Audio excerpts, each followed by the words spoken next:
லூக்கா எழுதின சுவிசேஷம் 17ஆம் அதிகாரம் 28, 29, 30 லோத்துவின் நாட்களிலே நடந்தது போலவும் நடக்கும். ஆண்டவர் ஒவ்வொரு காலகட்டத்திலும் ஒவ்வொரு விதமாய் பூமியை நடத்துகிறார்.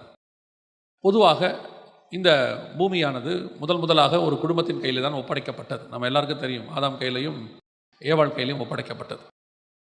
அதற்கு பிறகு அவர்கள் அதை தவறவிட்டு விட்டபடினாலே அதற்கு பிறகு இந்த பூமியானது இன்னொரு குடும்பத்தின் கையில் ஒப்படைக்கப்பட்டது. யாருன்னு கேட்டிங்கன்னா நோவாவின் குடும்பத்தின் கையில் ஒப்படைக்கப்பட்டது. நாளாக நோவாவின் குடும்பத்திலிருந்து வந்த சந்ததிகள் மூலமாய் பூமியிலே பாவம் பெருகினது. அதே போல் ஒரு காலகட்டத்தில் ஆண்டவர் இன்னொரு குடும்பத்தை அழைத்து கொண்டு வருகிறார். மெசொப்பொத்தாமியா தேசத்திலிருந்து ஆபிரகாமையும் சாராயையும் அழைத்து கொண்டு வருகிறார். அவர்கள் மூலமாக கர்த்தர் கானானிலே ஒரு புதிய காரியத்தை உண்டாக்கி அங்கே அவர்கள் மூலமாக ஒரு தேவ சந்ததியை உண்டாக்க வேண்டும் என்று விரும்புகிறார். இந்த காலகட்டத்தில் தான் ஆபிரகாமை விட்டு லோத்து பிரிந்து அவர் சோதோமுக்கு போகிறார். பொதுவாக லோத்துவை குறித்து நாம் பார்க்கும் பொழுது அவர் சோதோமுக்கு போனார், பிரிந்து போனார், அவர் சோதோமை தெரிந்து கொண்டார், கானானை விட்டு விட்டார் என்று சொல்லி அவரை நாம் ஒரு குறையாகவே தான் சொல்வோம். சில நேரங்களிலே அவரை நாம் குறையாக தான் பிரசங்கத்திலே பார்க்கிறோம். ஆனால் தேவன் அப்படி பார்க்கிறாரா என்று சொன்னால் இல்லை. ஆண்டவர் ஒவ்வொரு இடத்திற்கும் ஒரு ரட்சகனை நியமிக்கிறார். ரட்சகன்னா நீங்கள் இயேசுக்கு ஈக்குவலாக கொண்டாடாதீங்க. இப்போது உதாரணமாக சொன்னால் நியாயாதிபதிகளில் ரட்சகர்களை எழுப்பினார் அப்படின்னு இருக்குது. அதோட அர்த்தம் என்னென்னா காப்பாற்றுறவங்களை. ஒவ்வொரு இடத்துக்கும் ஒரு காப்பாற்றுகிறவர்களை கொண்டு வருவார்.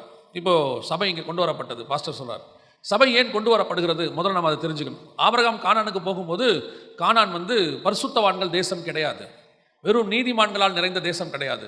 அது முழுக்க பாவத்தால் நிறைந்த ஒரு தேசம். கானானுக்குள்ளே நுழையும் போது அங்கே இருந்தவர்கள் எல்லாம் கானானியர்கள், சபிக்கப்பட்டவர்கள். கானானியருடைய அருவருப்புகள் அதிகம். கர்த்தர் சொல்கிறார், கானானியர்கள் செய்கிறது நீ கற்றுக்கொள்ள வேண்டாம் என்று சொல்கிறார். ஆனால் அங்கே தான் ஆபிரகாமையும் சாராயையும் அனுப்புகிறார். காரணம் என்னவென்று சொன்னால், எப்பொழுதுமே ஒரு காரியத்தை நாம் புரிந்து கொள்ள வேண்டும். கர்த்தர் ஒரு நீதிமானை ஒரு இடத்துக்கு அனுப்புகிறார் என்று சொன்னால் அந்த இடம் பரிசுத்தமாக இருக்குது, அந்த இடம் ரொம்ப நல்லா இருக்குது, அதனால் அந்த இடத்தை போய் காப்பாற்றுறதுக்காக அனுப்பலை. அந்த இடம் அழிவுக்கு நேராக இருக்குது, அந்த இடத்தை காப்பாற்றுவதற்கு ஒரு ரட்சகனை அனுப்புவார். அவன் போய் அங்கே ஒரு 50 நீதிமானை உருவாக்கி விட்டால், அவன் அந்த இடத்துல போய் ஒரு 10 நீதிமான் 20 நீதிமானை உருவாக்கி விட்டால் அந்த இடம் அழியாதபடி பாதுகாக்கப்படும். அதுக்கு தான் கர்த்தர் ஆட்களை அனுப்புகிறார். ஒரு இடத்துல ஒரு ஊழியக்காரரை திடீரென்று ஆண்டவர் அனுப்புகிறார். அனுப்பி நீ இந்த இடத்துக்கு போ அப்படின்னு ஆண்டவர் சொல்கிறார். சொல்லும்போது அந்த ஊழியக்காரர் அங்கே போகும்போது அந்த ஊழியக்காரர்கிட்ட கேட்டு பாருங்க, பின்னாட்களிலே சாட்சி சொல்வார். என்ன சொல்வார்னா, நான் இங்கே வரும்போது ஒரு ஆள் கூட ரட்சிக்கப்படல, மோசமான ஊர், இங்கே இருக்கலாமா வேணாமான்னு கூட நான் யோசித்தேன், இந்த இடத்த விட்டு போயிடலாமான்னு கூட நினச்சேன். ஆண்டவர்கிட்ட கேட்டேன், என்ன ஏன் ஆண்டவர் இங்கே கூட்டிகிட்டு வந்தீங்கன்னு கேட்டேன். ஆண்டவர் பதிலே சொல்லியிருக்க மாட்டார். அப்படி சொல்லுவாங்க. பின்னாட்களில் பார்த்தீங்கன்னா அந்த இடத்துல ஒரு பெரிய சபை உண்டாகி ஊழியங்கள் கட்டப்பட்டு அநேக ஊழியர்கள் உருவார்கள். ஆனால் வரும்போது பார்த்தீங்கன்னா அந்த இடம் மோசமாக இருக்கும். ஏன் ஆண்டவர் அங்கே ஒரு ஆளை அனுப்புனாரு அப்படின்னு கேட்டிங்கன்னா, அது தேவனுடைய கண்களுக்கு முன்பாக அது அழிவுக்கு நேராக வந்திருக்கும். அந்த அழியக்கூடிய ஒரு இடத்தை அழிக்கிறதுக்கு முன்பதாக கர்த்தர் கொடுக்கிற லாஸ்ட் சான்ஸ் தான் ஒரு சபையை உண்டாக்குவது. அந்த சபை அங்கே ஒரு 50 நீதிமானை உருவாக்கிருச்சுன்னா அந்த இடம் அழியாதபடி பாதுகாக்கப்படும். நான் இன்னும் சொல்லுவேன், இந்தியாவில் இருக்கட்டும், உலகமாக இருக்கட்டும், பல நாடுகள் இன்னும் அழியாமல் இருப்பதற்கு காரணம் அவர்களுக்கு நடுவில் இருக்கிற சபையின் நிமித்தமாக. அங்கே சபை இருக்கிறதுனால கர்த்தர் அந்த இடத்த அழிக்க மாட்டார். அந்த சபை இருக்கிற இடத்துல போய் அந்த சபையில் இருக்கிற ஊழியக்காரரை கேட்டு பாருங்க, சுற்றி நடக்கிற அக்கிரமம் அநியாயங்கம் பாருங்க. உண்மை, நம்மளை சுற்றி நடக்கிறதெல்லாம் பார்த்தீங்கன்னா நமக்கே கோபம் உண்டாகும். கர்த்தருக்கு எப்படி இருக்கும் பாருங்க. பாவியாகிய நமக்கே இவ்வளோ கோபம் வருது இவனுக்கு பண்ணுறதெல்லாம் பார்த்தோம்னா, பாவத்தை பார்க்க மாட்டாத சுத்த கண்ணனுக்கு எப்படி இருக்கும் பாருங்க. ஆனாலும் அவர் ஏன் அழிக்காமல் இருக்காருன்னா, அதுக்கு நடுவில் ஒரு நீதிமான் கூட்டம் உட்காந்துருக்கு. அதனால் அவங்க இருக்கிற வரைக்கும் அந்த இடத்த அழிக்க முடியாதுன்னு கர்த்தர் அதுக்காக தான் அந்த நீதிமான்கள் கூட்டத்தை உண்டாக்குவார். அதே மாதிரி தான் ஆபிரகாமை விட்டு லோத்து பிரிந்ததுக்கு காரணம் என்ன அப்படின்னு கேட்டிங்கன்னா, சோதோம் என்பது அது பரிசுத்த பூமியெல்லாம் கிடையாது. பிரித்து ஆண்டவர் லோத்து அங்கே அனுப்பி விடுறார். அனுப்பி விடுறதுக்கு காரணம் அது மோசமான இடம்தான். அங்கே லோத்து போனால் லோத்து அதை காப்பாற்றக்கூடும் என்கிறதான நம்பிக்கையில் தான் கர்த்தர் லோத்தை அங்கே அனுப்புகிறார். ஆபிரகாமை கானானுக்கு அனுப்பினது போல லோத்து தானா போறாரு. ஆனால் எப்பவுமே சரி, எது ஒன்றுமே நாம் தானாய் செய்கிறதில்லை. இப்போ ஒரு வசனம் கூட சொல்றோம், அன்றியும் அவருடைய தீர்மானத்தின்படி அழைக்கப்பட்டவர்களுக்கு சகலமும் நன்மைக்கு ஏதுவாய் நடக்கிறது. அப்படித்தான் சில நேரத்தில் நம்மளாம் யோசிச்சு செய்யறதா நினைச்சுக்கிறோம். அந்த யோசனையை கொடுக்கறதே கர்த்தர் தான், கொடுத்து நம்மளை செய்ய வைப்பார். இப்போ லோத்து அங்கே போறார். போகும்போது லோத்து நம்ம நினைக்கிற மாதிரி ஆசைப்பட்டு போன லோத்து அல்ல. போகும்போது லோத்து ஆபிரகாம் மேலே பயங்கர ஒரு வில்லன்லாம் கிடையாது. போகும்போது லோத்து எப்படிப்பட்டவர் அப்படின்னு கேட்டீங்கன்னு சொன்னால், 2 பேதுரு 2:8 வாசியுங்கள். நாள்தோறும் அவருடைய அக்கிரமத்தின் கிரியைகளை கண்டு கேட்டு நீதியுள்ள தன்னுடைய இருதயத்தில் பாதிக்கப்பட்ட நீதிமானாகிய வாதிக்கப்பட்ட நீதிமானாகிய லோத்து. அதான் ரொம்ப முக்கியம். அவன் அங்க இருக்கும்போது அவன் எப்படிப்பட்டவன் என்ற வசனம் சொல்லுது? இருதயத்தில் வாதிக்கப்பட்ட நீதிமானாகிய லோத்து. அவன் வந்து பாவியாகிய லோத்து கிடையாது. பைபிளே அவனுக்கு சர்டிபிகேட் கொடுக்குது, அவன் நீதிமான். பழைய ஏற்பாட்டில் நீதிமான்கள் லிஸ்ட் எடுத்தீங்கன்னா கொஞ்சம் பேர் தான் இருப்பாங்க. ஆபிரகாம் நீதிமானாக இருந்தார். நீங்க ஒவ்வொருத்தரையும் எடுத்தீங்கன்னா கொஞ்சம் நீதிமான்கள் தான் இருப்பாங்க. எபிரேயர் 11 அந்த நீதிமான்கள் லிஸ்ட் இருக்கும். வசனம் சொல்லுது நீதிமானாகிய லோத்து அப்படின்னு இருக்கு. அப்படின்னா இந்த நீதிமானாகிய லோத்து எங்க இருக்கிறாருன்னு கேட்டீங்கன்னா சோதோம்ல இருக்கிறாரு. சோதோம்ல எப்படி இருக்கிறாரு? ஒரு ஃபேமிலியோடு கூட இருக்கிறாரு. கர்த்தரோட அனுப்பி வைக்கிறார். மனைவி 2 பிள்ளைகளோடு இருக்கிறார். அன்னைக்கே அவர் வந்து ஒரு பக்காவா ஒரு அரேஞ்ச்மெண்டோட தான் இருக்கிறார். நல்ல வசதி வாய்ப்போடு தான் இருக்கிறார். போகும்போது அவருடைய ஆஸ்தி பூமி தாங்கக்கூடாததாக இருந்தது அப்படின்னு இருக்கு. அப்படி இருக்கும்போது அவரை சுத்தி இருக்கிறதான சோதோம் எப்படி இருந்தது அப்படின்னு பார்த்தீங்கன்னா, ஆசீர்வாதத்துக்கு குறைவில்லாத இடம், ஆகார திரட்சி அதிகம் இருக்கிற இடம், நல்ல சாப்பாடு இருக்கிற இடம், ஜனங்களுக்கு எந்த விதமான வசதி வாய்ப்புகள் குறைவானதெல்லாம் கிடையாது. நல்ல ஒரு செழிப்புள்ள சிட்டி. ஏன்னா அப்படிதான் எசேக்கியேல் புஸ்தகம் சொல்லுது. நீங்கள் வாசித்து பார்க்கும்பொழுது எசேக்கியேல் 16:49 சாங்கோபமான வாழ்க்கை அவங்களுக்கு, பயங்கர லாவிஷா, பயங்கர ஜாலியா வாழ்ற வாழ்க்கை. அமெரிக்காவுக்கும் யூகேக்கும் போனீங்கன்னா இப்போ இல்லை, இப்போ கூட இருக்கலாம். ஒரு 20 வருஷத்துக்கு முன்னாடி நாங்கள் வேலை பார்த்த காலத்தில் அவர்கள் சனி ஞாயிறான சாங்கோபனமான வாழ்க்கை அவங்களுக்கெல்லாம். சனிக்கிழமைலாம் வேலை பார்க்க மாட்டாங்க. அந்த 5 நாள் சம்பாதிக்கிறத கொண்டு போய் அடுத்த 2 நாள் செலவு பண்ணுவாங்க. அவங்க எப்படி செலவு பண்ணுவாங்கன்றது 2 நாள் பார்க்கலாம். அவ்வளவு பாவம் தான். ஆனால் அந்த பாவத்தை வந்து அவ்வளோ சந்தோஷமாக கழிப்பாங்க அவங்க. அப்படி ஒரு சிட்டி. அப்படி 4000 வருஷத்துக்கு முன்னாடி இருக்கு சோதோம். அப்படி இருக்கிறார். அதுக்கு நடுவில் நீதிமானாகிய ஒரு லோத்து உள்ளே உட்கார்ந்து இருக்கிறார். இன்னைக்கு நமக்கு நம்மளை சுற்றி எல்லா ஆசீர்வாதங்களும் இருக்கு. ஆனால் இன்னைக்கு நமக்கு இருக்கிற ஒரு பெரிய கவலை ஒன்று இருக்கிறது. கிறிஸ்தவ பிள்ளைகளுக்கு, அதாவது கிறிஸ்தவ குடும்பத்துக்கு ஒரு பெரிய கவலை இருக்கு. என்ன இருக்கு அப்படின்னு கேட்டீங்கன்னா, இந்த குடும்பத்தை இந்த பாவ உலகத்துல, குறிப்பா நம்மளை சுத்தி நடக்கிற உலகத்துல பத்திரமா கொண்டு போய் பரலோகத்துல சேர்க்க முடியுமாங்கிறதான ஒரு பயம் இருக்கு. நம்மளை சுத்தி நடக்கிறது எல்லாத்தையும், அதுவும் குறிப்பா இந்த 20-30 வருஷத்துல மட்டும் இருக்கிற இந்த ஜனங்க வந்து கொஞ்சம் பாவப்பட்ட ஜனங்கள். எப்படி பாவப்பட்ட ஜனங்கள் அப்படின்னு சொல்றேன்னா, நாம தான் ஒரு தலைமுறையிலிருந்து இன்னொரு தலைமுறைக்குள்ள உலகம் மாறினதை அப்படியே பார்த்துருக்குறோம். அப்படியே உலகம் வந்து ஃபேண்டசிக்கு, உலகம் வந்து ஒரு மாடர்ன் ஏஜுக்கு, உலகம் வந்து ஒரு டெக்னாலஜிக்கு முழுக்க முழுக்க மாறினதை நம்ம உட்காந்து பார்த்துருக்குறோம்.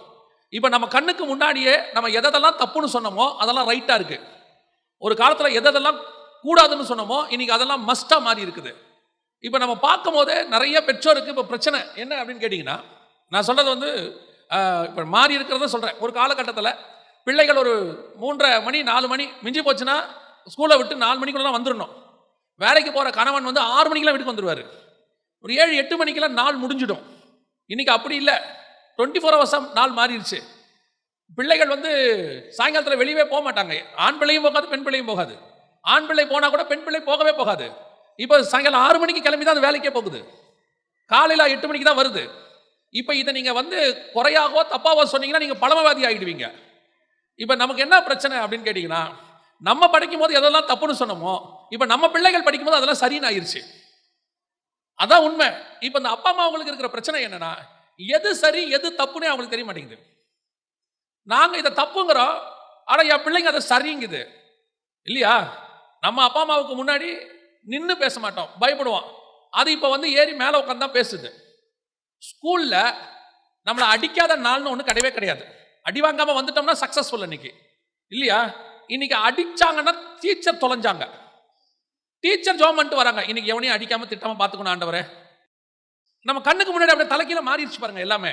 அன்னைக்கு நம்ம அப்பா அம்மா என்ன சொல்லி விட்டு வருவாங்க அப்படின்னு கேட்டீங்கன்னா, நம்மளை விட்டுட்டு வந்தது கண்ணு ரெண்டையும் விட்டுட்டு தோலை உரிங்கம்பாங்க. இவங்களும் அடிப்பாங்க, போனா அவங்களும் அடிப்பாங்க. நமக்கு எங்க போறதுன்னு தெரியாம ரோட்ல அழுதுகிட்டே வருவோம். இப்போ வீட்டுக்கு போனா அப்பாவும் அடிப்பாரு. அவர் அடிச்சாருன்னு இங்க வந்தா இந்த டீச்சரும் அடிக்கும். ஆனா இப்போ டீச்சர் அடிக்கிறது இல்லை. அடிச்சா அப்பா கேட்கிறாரு, நம்ம தான், வேற யாரும் இல்லை, நம்மளே தான். எப்படி என் பிள்ளை மேல கையை வச்சாங்க அவங்க? வா கேட்போம் அப்படிங்கிறாரு. 100க்கு 10 அப்பா தான் நீ என்ன பண்ணன்னு கேட்கிறாரு. மிச்சம் 90 அப்பா கேட்க மாட்டேங்கிறாரு. சூழ்நிலை நான் சொல்றது ஒரே ஒரு விஷயத்துல இந்த மாதிரி எல்லாத்துலயும் மாறிடுச்சு. சாப்பாடு கூட மாறிடுச்சு, ட்ரெஸ் கூட மாறிடுச்சு. அன்னைக்கு போட்ட ட்ரெஸ்ஸுக்கும் இன்னைக்கு போட்ட ட்ரெஸ்ஸுக்கும், அன்னைக்கு எந்த ட்ரெஸ்ஸை நம்ம தப்புனமோ இன்னைக்கு அந்த ட்ரெஸ்ஸை நம்மளே பிள்ளைகளுக்கு வாங்கி கொடுக்குறோம். கொடுக்காவிட்டால் அது அழுவுது இல்லையா? நிறைய அப்பா அம்மாவுக்கு அந்த பயம் இருக்குது. ஒரு வசனம் இருக்குது கலாத்தியர்ல, பிள்ளை பெறாத மலடியே மகிழ்ந்த களி கூறுன்னு இருக்கு. அந்த காலம் வந்துருச்சு. சிலருடைய பிள்ளைகள் பண்ற பாடங்களை பார்த்துட்டு பிள்ளை பெறாத அப்பா அம்மா நினைக்கிறாங்க, நல்ல வேலை சோத்திரம், இப்படி ஒரு பிள்ளை நமக்கு இல்லை அப்படிங்கிற இடத்துக்கு வந்துட்டாங்க. இருக்கிறவங்க எந்த இடத்துக்கு வந்துட்டாங்கன்னா, இதுல எப்படியாவது நல்லபடியா கரை சேர்த்துட்டா போதுமே. நிறைய பேருக்கு பிள்ளைகள் பரலோகத்துக்கு வருமாங்கிற பயம் இருக்கு. இப்ப இந்த லோத்துவோட நிலைமை யோசிச்சு பாருங்க. லோத்து வந்து நம்மளை விட ஒரு படி மோசமான இடத்துல இருக்கிறார். ஆக்சுவலா லோத்தோட இடத்துக்கு உலகம் வந்துருச்சு. ஆல்மோஸ்ட் இயேசுவே சொல்றாரு, லோத்துவின் நாட்களில் நடைபெற்றது போலவே நடக்கும். இப்ப நடக்குது. லோத்துவோட நாட்கள்ல எதெல்லாம் ஊர்வலமா ரோட்ல போச்சோ இப்ப அதெல்லாம் ஊர்வலமா ரோட்ல போகுது. கண் கூட பாக்குறோம், டிவியில காட்டுறாங்க. ஆனால் இவைகளுக்கு நடுவுல அவன் எப்படி நீதிமானா இருந்தான்? இதுதான் கேள்வி. இன்னைக்கு நம்மளால என்ன சொல்றோம்? பழிய தூக்கி நம்ம சுத்தி இருக்கிறவங்க மேல போட்டுக்கிட்டு இருக்கிறோம். சுத்தி இருக்கிற சூழ்நிலைகள் மேல போடுறோம், போன் மேல போடுறோம், டிவி மேல போடுறோம், இன்டர்நெட் மேல போடுறோம். முந்தியெல்லாம் பழிய தூக்கி யார் மேல போடுவோம்னா, நம்ம பையன் கூட எவன் சேர்றானோ அவன் மேல மட்டும் பழி போடுவோம். நம்ம அப்பா அம்மா சொல்லுவாரு, என் பையன் நல்ல வந்தான், அவன் சேர்க்க சரியில்லைம்பாரு. நம்ம எவ்வளவு திருடங்கிறது நமக்கு தான் தெரியும். ஆனா நம்ம அப்பா நம்மள என்ன செய்ய மாட்டாரு, விட்டு கொடுக்க மாட்டாரு. என் பையன் நல்ல வந்தாங்க, இவன் தான் வந்து கெடுத்துட்டான் பாரு. அவங்க அப்பாவை போய் கேட்டீங்கன்னா அதே ஸ்டேட்மெண்ட் தான் சொல்லுவாரு, என் பையன் நல்ல வந்தாங்க, அவன் பையன் வந்து கெடுத்துட்டான். கடைசியில் ரெண்டு பேரும் ஒருத்தர் கெடுத்துருப்பான். ஆக்சுவலா அதான் நடந்தது. இப்ப அப்படி இல்லை. பழி போறதுக்கு நிறைய இடம் இருக்குது. போன் மேல தூக்கி பழிய போடுறோம், டிவி மேல தூக்கி பழிய போடுறோம், இன்டர்நெட் மேல பழிய போடுறோம், எல்லாத்து மேலே பழிய போட்டுக்கிட்டே இருக்கிறோம். ஆனால் எப்படி இவைகளுக்கு நடுவில் நீதிமானாய் வாழ்வது? நீதிமானா வாழ்ந்தா மட்டும்தான் காப்பாற்ற முடியும். ஏன்னா கீழே வசனம் சொல்லுது, மனுஷகுமாரன் வெளிப்படும் நாளில் அப்படியே நடக்கும் அப்படின்னு இருக்கு. அப்ப இயேசு வரும்போது காப்பாற்றப்பட்டு சபை பரலோகத்துக்கு போகணுமே. இவ்வளவு காரியங்கள், இவ்வளவு நம்ம செய்யற எல்லாமே எதுக்காகனா, நம்ம இருக்கிற அத்தனை பேரும் பரலோகத்துக்கு போறதுக்காக மட்டும்தான், வேற எதுக்காகவே கிடையாது. நீங்க இங்க வந்தது, சபைக்கு வந்தது பணக்காரன் ஆகிறதுக்கோ கோடீஸ்வரன் ஆகிறதுக்கோ இல்ல புகழ் அடையறதுக்கெல்லாம் கிடையாது. அதெல்லாம் நீங்க இங்க வராமையே கூட நடக்கும் என்னை பொறுத்த வரைக்கும். ஆனா இங்க வந்தா மட்டும்தான் பரலோகத்துக்கு போறதுக்கு வழி கிடைக்கும். ஏன்னா அது சொல்லி கொடுக்குற இடம். நான் சொல்றது புரியுதா? அதே தான். அப்ப நான் எதுக்கு வந்தேன்? பரலோகத்துக்கு போறதுக்காக சபைக்கு வந்திருக்கிறேன். போகிறதுக்கான வழி சொல்லி கொடுக்குற இடம். ஆனால் பரலோகத்துக்கு போவோமா? இதுதான் இன்னைக்கு கேள்வி. ஏன்னா இன்னைக்கு நம்மளை சுத்தி நடக்கிற காரியங்களை எல்லாம் பார்க்கும் பொழுது போக மாட்டோம், கஷ்டம். பல நேரங்களில் நம்மளை சுத்தி நடக்கிற விஷயங்கள் நம்மளை கொண்டு போக விடாமல் தடுக்குது. உண்மையிலேயே நம்ம ஈஸியா பழிய தூக்கி சூழ்நிலைகள் மேல போட்டுறோம், அல்ல இடத்தின் மேல போட்டுறோம். இந்த இடத்துல தான் இப்படி நடந்துச்சு, அந்த இடத்துக்கு மட்டும் நான் போகாம இருந்தா இப்படி நடக்கவே நடக்காது. அவங்க இங்க இருக்கிற வரைக்கும் நல்லா தாங்க இருந்தாங்க. படிக்கிறதுக்கு சென்னை போனா கெட்டு போயிட்டான், படிக்க பெங்களூர் போனா கெட்டு போயிட்டான், படிக்க வந்து அமெரிக்கா போனா கெட்டு போயிட்டான். அமெரிக்கா கெடுத்துச்சா, பெங்களூர் கெடுத்துச்சா, சென்னை கெடுத்துச்சான்னு கேட்டீங்கன்னா, சோதோம் லோத்துவை கெடுக்கவில்லை. கெடுக்காம லோத்து நீதிமானாய் வாழ்ந்தான்னு வசனம் சொல்லுது. அப்ப நம்மை சுத்தி இருக்கிற இடம் ஒரு நாளும் நம்மை கெடுக்காது. இடம் கெட்டதுதான். இந்த பூமி என்னைக்கு நல்லா இருந்துச்சு உங்களுக்கு தெரிஞ்சு சொல்லுங்களேன். எந்த காலத்துல இந்த பூமி நல்லாவே இல்லை. எப்ப நல்லா இருந்துச்சு தெரியுமா? ஆதியாகமம் முதல் 2 அதிகாரத்துல நல்லா இருந்துச்சு, 3ஆம் அதிகாரத்துல தொலைஞ்சிச்சு. அதோட பூமி எப்ப நல்லா ஆகும் தெரியுமா? வெளிப்படுத்தல் கடைசி 2 அதிகாரத்துல நல்லா ஆகும். இந்த 66 புக்ல முதல் 2 அதிகாரத்துல பூமி நல்லா இருக்கு, கடைசி 2 அதிகாரத்துல பூமி நல்லா இருக்கு. இடைப்பட்ட 66 புக்லையும் பூமி கெட்டதா தான் இருக்கு. எப்ப பூமி நல்லா இருந்துச்சு? உடனே நம்ம என்ன சொல்லிடுவோம், எங்க அப்பா அம்மா காலம் பரவாயில்லைங்க, இப்பதான் ரொம்ப மோசம். நம்ம அப்பா அம்மாவை கேட்டு பாருங்க, எங்க காலம் ரொம்ப மோசம், எங்க அப்பா அம்மா தாத்தா காலத்துல அப்படி இல்லையாமாம்பாங்க. எல்லார் காலத்திலயும் மோசம் இருக்கு. நோவா காலத்துல இருக்கு, லோத்து காலத்துல இருக்கு, எல்லாருடைய காலத்திலும் இருக்கு, இயேசு காலத்துல இருக்கு, எல்லா காலத்திலும் இருந்துச்சு. ஆனால் அந்த காலத்துக்கு நடுவே ஒரு கூட்டம் மட்டும் நீதிமானாய் வாழ்ந்துகிட்டே இருக்குது. இவன் நோவாவை வசனம் சொல்லுது, நோவாவின் வம்ச வரலாறு. நோவா அன்னைக்கு இருந்தவர்களுக்குள்ள அவன் நீதிமானாய் இருந்தான்னு வசனம் சொல்லுது. லோத்தை பத்தி வசனம் சொல்லுது, நீதிமானாகிய லோத்துன்னு இருக்கு. அப்ப எல்லா காலத்திலும் எப்பேற்பட்ட சூழ்நிலையிலும் அவைகளுக்கு நடுவில் ஒரு நீதிமானால் வாழ முடியும். நாம நீதிமானா இருக்கிறோம்ன்றதான் கேள்வி. இன்னைக்கு பழிய தூக்கி யார் மேலேயாவது போட்டுக்கிட்டே இருக்கிறோம். நம்ம தப்பு பண்ணிட்டு சூழ்நிலையை யார் மேலேயாவது போட்டுறோம். அவங்க தான் காரணம், இவங்க தான் காரணம். யாரும் யாரையும் கெடுக்க முடியாது. என்னை நான் கெடுத்துக்கொண்டால் ஒழிய, நான் நினைச்சா, நான் கர்த்தருக்குள் இருந்தால் எந்த சூழ்நிலையிலும் என்னால் உண்மையும் உத்தமமாய் வாழ முடியும். நான் நீதிமானா இருக்க முடியும். காரணம் என்ன அப்படின்னா, அங்கதான் விஷயமே இருக்குது. இப்ப இவங்க எல்லாம் நீதிமானா இருந்ததுக்கு என்ன காரணம் அப்படின்னு கேட்டீங்கன்னா, இவங்களுக்குள் இருக்கக்கூடியதான கர்த்தருடைய சுபாவம். நோவா ஏன் நீதிமானா இருந்தாரு? அவர் தேவனோடு கூட சஞ்சரித்துக் கொண்டிருந்தார். ஏன் லோத்து நீதிமானா இருந்தாரு? பேதுருவின் புத்தகத்துல என்ன வாசிச்சோம்? அந்த வசனம் என்ன சொல்லுது? நாள்தோறும் பாதிக்கப்பட்டு நடக்கிற சம்பவங்களை கண்டு கேட்டு அவனுக்கு ஒரு கஷ்டம் வருது. வசனம் என்ன சொல்லுது பாருங்க, நாள்தோறும் அவருடைய அக்கிரம கிரியைகளை கண்டு கேட்டு நீதியுள்ள தன்னுடைய இருதயத்தில் பாதிக்கப்பட்ட. உள்ளுக்குள்ள என்ன இருக்குது? நீதி இருக்குது. இயேசு கிறிஸ்துவின் மூலமா அந்த நீதி மனசுக்குள்ள இருக்கு. அது இருந்துச்சுன்னா நம்மளை சுத்தி இருக்கிற எதையும் நாம ஜெயிக்க முடியும். இயேசு சொல்றாரு, பரலோக ராஜ்யம் புளித்த மாவுக்கு ஒப்பா இருக்கிறது. புளித்த மாவுனா என்ன? பொதுவா பைபிள்ல புளித்த மாவுனா நெகட்டிவ் பேரபிள். ஒரு தப்பான விஷயத்தை தான் ஆண்டவர் புளித்த மாவுன்னு சொல்லுவார். உதாரணமா, பரிசேயர் சதுசேயரை குறித்து எச்சரிக்கையாக இருங்கள். பரிசேயர் சதுசேயர் என்கிற புளித்த மாவை குறித்து எச்சரிக்கையாக இருங்கள். அதோட அர்த்தம் என்ன? கள்ள உபதேசம் அர்த்தம். அவங்களுடைய கள்ள உபதேசத்தை குறித்து எச்சரிக்கை. அதோட அர்த்தம் என்ன? கள்ள உபதேசம் கொஞ்சம் சபைக்குள்ள வந்துருச்சுனாலே போதும், அது முழு சபையும் கெடுத்துரும். கொஞ்சம் புளித்த மாவு மற்ற எல்லா மாவையும் மாத்திரும். அதே மாதிரி ஒரு கள்ள உபதேசம் கொஞ்சம் சபைக்குள்ள வந்து நம்ம விட்டுட்டோம்னா அது மொத்த சபையும் என்ன செஞ்சிடும்? கள்ள உபதேசமா மாத்திரும். எச்சரிக்கையா இருங்கன்றார். அதே தேவன் இன்னொரு இடத்துல சொல்லும் போது சொல்றாரு, பரலோக ராஜ்யம் புளித்த மாவுக்கு ஒப்பா இருக்கிறது. பரலோக ராஜ்யம் ஏன் புளித்த மாவுக்கு கம்பேர் பண்றாருன்னு கேட்டீங்கன்னா, பரலோக ராஜ்யம்னா அத்தாரிட்டி, அதிகாரம். பரலோகத்துக்கு ஒரு அதிகாரம் இருக்கு. அந்த ராஜ்யத்தினுடைய அதிகாரம் எங்க இருக்குது? உனக்குள்ள இருக்கு. இதுக்கு ஒரு வல்லமை உண்டு. இது எப்படிப்பட்டதுன்னா, அந்த அதிகாரத்துல கொஞ்சம் உங்ககிட்ட இருந்தா போதும், நீ உன்னை சுத்தி இருக்கிற எல்லாரையும் அந்த அதிகாரத்துக்குள்ளே கொண்டு வந்துடலாம். உங்களால எல்லாத்தையும் ஜெயிக்க முடியும்னு அர்த்தம்.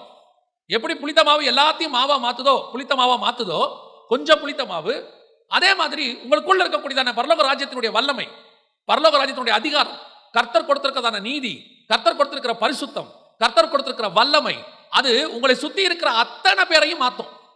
மாத்தக்கூடிய அதிகாரம் அதற்கு உண்டு. இப்போ முந்தியெல்லாம் சொல்லுவாங்க பாருங்க, ஒரு ஹாஸ்பிட்டல்லையோ அல்லது வந்து ஒரு ஸ்கூல்லையோ ரட்சிக்கப்பட்ட ஒருத்தர் போவாங்க, அவங்க போய் வேலைக்கு சேருவாங்க. அவங்க சேரும் போது பார்த்தீங்கன்னா அவங்க ஒருத்தர் தான் அங்கே இருப்பாங்க, ஆண்டவர் ஏற்றுக்கொண்டவங்க. அவங்க சொல்லுவாங்க, எங்கள் ஆஃபீஸில் எங்கள் ஹாஸ்பிட்டலில் யாருமே ரட்சிக்கப்பட்டவங்கள நான் மட்டும்தான் இருக்கிறேன்பாங்க. ஒரு 5 வருஷம் கழிச்சு பாருங்க, அந்த ஹாஸ்பிட்டலில் ஒரு ப்ரேயர் குரூப் இருக்கும், அந்த ஸ்கூலில் ஒரு ப்ரேயர் குரூப் இருக்கும். இந்த ஒரு ஆள் அந்த ஹாஸ்பிட்டலுக்குள்ள ஒரு பெரிய ப்ரேயர் குரூப்பையே உண்டாக்கிடும். அந்த ஒரு ஆள் அந்த ஆஃபீஸில் ஒரு ப்ரேயர் குரூப்பையே உண்டாக்கிடும். ஒரு 12 பேர் ஒரு உலகத்தையே மாத்திடுவான். ஒரு தோமா இந்தியா முழுக்க சுவிசேஷம் கொண்டாந்துருவார். அந்த அந்த கொஞ்சம் புளித்தமாவு, அந்த அதிகாரம் தான் உன் கையிலையும் என் கையிலையும் இருக்குதாமா. அதுதான் அவனுக்குள்ள இருந்துச்சு, நீதிமான் ஆகிய லோத். இன்னைக்கு நமக்குள்ள அந்த வல்லமையை கர்த்தர் கொடுத்து வச்சிருக்கிறார். இன்னைக்கு ஏன் நாம பழிய தூக்கி எல்லார் மேலேயும் போட்டுக்கிட்டு இருக்கிறோம்? அவங்க கெடுத்துட்டாங்க, அவங்க மாத்திட்டாங்க, இவங்க வந்து பண்றாங்க, அவங்களால தான் நான் இப்படி இருக்கிறேன், இவங்களால தான் இப்படி மாறிட்டேன் அப்படின்னா யாராலையும் யாரும் மாற்ற முடியாது. எல்லா காலத்திலையும் நன்மை தீமை அறியத்தக்க கனி உன் முன்னாடி தான் இருக்கும். அதை நீ சாப்பிடாம எஸ்கேப் ஆகி ஓடுறியாங்கிறது தான் நம்ம கையில் இருக்கிறது. பழம் என் வாயில வந்து உக்காந்துச்சு இல்ல, நான் போய் பழம் சாப்பிட்டேன், அவ்வளவுதான் விஷயம். பல நேரங்களில் நம்ம படியை தூக்கி இப்படிதான் போடுறோம். அப்ப எனக்கு ஒரு வாதை வரணும், அந்த பாவத்தை பத்தின ஒரு உணர்வு வரணும். ஐயோ இது பாவமா இருக்குதே, இது எனக்கு வேணான்னு சொல்ல தோணணும். அந்த தோன்றுதல் வந்துட்டாலே போதும், நீங்க அந்த பாவத்திலிருந்து ஜெயிக்கிறதுக்கான வழியை கர்த்தர் உனக்கு சொல்லி கொடுத்துருவார். பல நேரங்களில் உனக்கு அது தோணவே மாட்டேங்குது. பல நேரங்களில் தீனால் மாதிரி தேசத்தை சுத்தி பார்க்க தீனால் போனால் தீட்டுப்பட்டு போனாலும் இருக்குது. அந்த மாதிரி நான் பார்க்க போய் நான் விருப்பமா போய் தான் கெட்டு போறேனே ஒழிய, ஒரு நாளும் பாவம் என்னை வந்து பிசாசு வாயை தொறன்னு வாயில ஊத்தவே மாட்டான், என் முன்னாடி கொண்டு வந்து வச்சிருவான். அதான் ஒரு ஊழியக்காரர் அழகா சொல்வார், தலைக்கு மேல குருவி பறக்கிறத முன்னால தடுக்கவே முடியாது, ஆனா தலை மேல குருவி கூடு கட்டாம வேணா காப்பாத்திக்கலாம், அது நம்மளால முடியும். இன்னைக்கு பல நேரத்தில் அப்படிதான் இருக்கு. நான் சொல்றது, நாங்க ஸ்கூலுக்கு போன காலத்துல 15 வயசுல 10ல இருந்து 15 வயசு காலத்துல சொல்றேன். அப்பெல்லாம் வந்துட்டு மிஞ்சி போச்சுன்னா ஒரு சினிமா போஸ்டர் ரோட்ல ஒட்டியிருப்பாங்க. இதுதான் அன்னைக்கு இருக்கிற பெரிய பாவம். அவ்வளவுதான், டிவியே கிடையாது. டிவி பார்க்கணும்னா யார் வீட்டுக்காவது போனா தான் பார்க்க முடியும். அதுவும் வாரத்தில் 2 நாள் தான் போடுவாங்க, வெள்ளிக்கிழமை ஞாயிற்றுக்கிழமை சாயங்காலம் தான் போடுவாங்க. அதுக்கும் 50 காசு 4 தான் கொடுக்கணும், இல்லைன்னா அதுவும் கிடைக்காது. மிஞ்சி போச்சுன்னா ரேடியோவில் பாட்டு கேட்பாங்க, பாட்டு தொடங்குற நேரம் ஸ்கூல் தொடங்கிடுவாங்க, அங்கே போயிடும், பாட்டும் கேட்க முடியாது. இவ்வளவுதான் நமக்கு இருக்கிற மொத்த பாவமே, இவ்வளவுதான் அன்னைக்கு. ஆனா இன்னைக்கு அப்படி இல்லை. நம்ம பையனுக்கு எதெல்லாம் அன்னைக்கு நம்ம பாவணுமோ அதெல்லாம் ரோட்ல ஃப்ரீயா போகுது, ரோட்ல ஃப்ரீயா இருக்கு. விளம்பரங்கிற பேர்ல, போர்டுங்கிற பேர்ல, போனுங்கிற பேர்ல ஃப்ரீயா இருக்குது. அன்னைக்கும் சரி இன்னைக்கும் சரி, அதை நம்மளை தொடாம பாதுகாக்கிறது நம்ம கையில தான் இருக்குது. அது எல்லா இடத்துலயும் பிசாசு வச்சிருவான் சுத்தி. அன்னைக்கு ஒரு இடத்துல வச்சா இன்னைக்கு நிறைய இடத்துல வச்சிருக்கிறான், அவ்வளவுதான் விஷயம். ஆனா இது தொடாம நீங்க எப்படி பாத்துக்கிறீங்க? இப்ப தொடாம பாத்துக்கிறதுக்கு என்ன செய்யணும்? ஒரே ஒரு சின்ன வேலை தான், சிம்பிள் வேலை, அதை செஞ்சுட்டா போதும். வாசிங்க, ஆதியாகமத்தின் புத்தகம் 19ஆம் அதிகாரம் 1வது வசனத்தை வாசிங்க. அந்த 2 தூதரும் சாயங்காலத்திலே சோதோமுக்கு வந்தார்கள். லோத்து சோதோமின் வாசலிலே உட்கார்ந்திருந்தான். இவ்வளவுதான் விஷயமே. லோத்து எங்க இருக்கிறாரு? லோத்து எங்க இருக்கிறாரு? சோதோமின் வாசலிலே உட்கார்ந்திருந்தார். இவ்வளவுதான் விஷயம். அவர் நீதிமான். அவன் நீதிமான்ங்கிறதுக்கு எது அடையாளம் தெரியுமா? தேசத்துக்குள்ள பாவம் இருக்கு, ரோட்ல பாவம் இருக்கு. வசனம் சொல்லுது, நான் ரோட்ல தங்குறேன்னு அந்த தூதன் சொல்றான். அதுக்கு லோத்து சொல்றாரு, நீ ரோட்ல தங்காத, ரோட்ல என்ன இருக்குது? பாவம் இருக்கு. அவன் சொன்ன மாதிரியே சாயங்காலத்தில் பாத்தீங்கன்னா அந்த ஊர்ல இருக்கிற அத்தனை பேரும் தெருக்களிலே கூடி அப்படின்னு இருக்கும். அந்த வசனம் இருக்கு பாருங்க, 4வது வசனம். அவர்கள் படுக்கும் முன்னே சோதோம் பட்டணத்து மனிதராகிய வாலிபர் முதல் கிழவர் மட்டும் உள்ள ஜனங்கள் அனைவரும் 4 திசையிலிருந்து வந்து வீட்டை சூழ்ந்து கொண்டு, எல்லா ரோட்டுக்கு வந்துட்டான் பாருங்க, மொத்தம் பேர். அப்ப பாவம் ரோட்ல இருக்கு. லோத்து எங்க இருக்கிறாருன்னா அந்த ஊரை விட்டு வெளியே உட்கார்ந்திருக்கிறார். அதை விட்டு கொஞ்சம் தன்னை பிரித்து கொண்டார். அதை விட்டு கொஞ்சம் டிஸ்டன்ஸ், அதை விட்டு கொஞ்சம் தன்னை செப்பரேட் பண்ணிக்கிட்டார். அவ்வளவுதான். பெரிய காரியம் ஒன்றும் செய்யல. ரோட்ல பாவம் இருக்கு, நான் வாசலுக்கு போயிட்டேன், அவ்வளவுதான். எனக்கும் ரோட்டுக்கு நடுவில் ஒரு கேப். பாவத்தை என்னால மாற்ற முடியாது, ஆனா பாவத்தை விட்டு என்னை தூரப்படுத்திக் கொள்ள முடியும். இவ்வளவுதான் விஷயமே. இன்னைக்கு நாம என்ன நினைக்கிறோம்னா, அதுக்கு நடுவுல உட்கார்ந்துக்கிட்டு அதை ஜெயிக்கணும்னு நினைக்கிறோம். அதுக்கு நடுவுல உட்கார்ந்துக்கிட்டு அதை நான் ஜெயிக்கணும். சிலருக்கு சினிமா பாட்டு கேட்டா பிரச்சனை. கொஞ்சம் பேருக்கு இருக்கு, 1-2 சினிமா பாட்டை கேட்ட உடனே அவங்களுக்கு பழையவைகள் எல்லாம் மீண்டும் ஞாபகத்துக்கு வந்துடும். அதில் சொல்லுவாங்க, எவ்வளோ அழகான பாட்டு பாருங்க இல்லையா. அதுக்கு ஒரு காரணம் வேற சொல்லுவோம். என்ன சொல்ல தெரியுமா, நம்ம பாட்டெல்லாம் கேட்கறதில்ல, 1-2 பாட்டு மட்டும் அந்த காலத்துல இருந்து நம்ம காதில் என்ன செய்யுது. ஆமாம், நான் சொல்லுவேன், அந்த பாட்டு கேட்கும் போது வருகை வந்துச்சு, முடிஞ்சு. ஏன்னா பாட்டு இந்த காதில் கேட்கும், எக்காலம் இந்த காதில் கேட்காது. இதில் வேற நம்ம ஹெட்ஃபோன் வேற போட்டு கேட்குறோமா, சுத்தம். சில நேரத்தில் நம்ம சொல்றோம், அந்த பாட்டு கேட்குது, அந்த பாட்டு என்ன மயக்குதுன்னு எனக்கு தெரியுது, ஆனா ஏன் என்னால் அந்த பாட்டை ஜெயிக்க முடியல அப்படின்னா, வெரி சிம்பிள், நான் அந்த பாட்டுக்கு நடுவுலையே உட்கார்ந்துருக்கிறேன். வசனம் தெளிவா சொல்லுது, துன்மார்க்கருடைய ஆலோசனையில் நடவாமலும் பாவிலுடைய வழியில் இல்லாமலும் பரியாசக்காரர் உட்காரும் இடத்தில். இது எதுவோ நமக்கு தெரிஞ்ச வசனம், என்னமோ ரொம்ப நல்லா படிச்சுட்டோம், ரொம்ப சகஜமாயிருச்சு. இந்த 3 காரியத்தை லைஃபுக்கு ஃபாலோ பண்ணீங்கனாலே நீங்க பாவத்துக்குள்ள போக மாட்டீங்க. 3 காரியத்தை லைஃபுக்கு ஃபாலோ பண்ணீங்கன்னா பாவத்துக்குள்ளேயே நீங்க போகிறதுக்கு வாய்ப்பே இல்லை. இன்னைக்கு அதான் நடக்குது. ரொம்ப சில வசனம்லாம் ரொம்ப சகஜமாகி நம்ம விட்டுட்டோம் பாருங்களேன். என்ன ஆகுது, எங்க பாவம் இருக்குதோ நடுவில் போய் உட்காந்துப்பான். நம்மால் எல்லாரும் அரட்டை அடிக்கிற இடத்துல போய் உட்காந்துப்பான், ஆனா இவன் அரட்டை அடிக்க மாட்டான். அதுல இவனுக்கு ஒரு பெருமை வேற, எல்லாரும் அரட்டை அடிச்சாங்க, நான் மாத்திரம் அங்க அடிக்கல. அதுக்கு நடுவில் காலேஜில் பசங்க எல்லாம் அரட்டை அடிப்பானுங்க, இவனுக்கு அரட்டை அடிக்கிறதையும் கேட்கணும், அதுல அந்த ஜோக்கெல்லாம் கேட்கணும், சிரிக்கணும்னு ஆசையும் இருக்கு. ஆனா அவன் அடிக்கிற ஜோக்கெல்லாம் மோசமான ஜோக்கா இருக்கும். அங்க உட்காந்து இவனுக்கு பேசுறதுக்கும் கஷ்டமா இருக்கும். நம்ம கிட்ட வந்து சொல்லுவான், காலேஜில் பாருங்க அவர்கள் எல்லாரும் இப்படி இருக்கிறார்கள், அவர்கள் மத்தியில் வாழ்வது கடினமா இருக்கு, ரொம்ப ரொம்பலாம் நடிக்காத நீ. அப்படியே ஏந்திச்சு 10 அடி தள்ளி போய் உட்காந்துக்க, பிரச்சனை சால்வ் ஆயிரும்.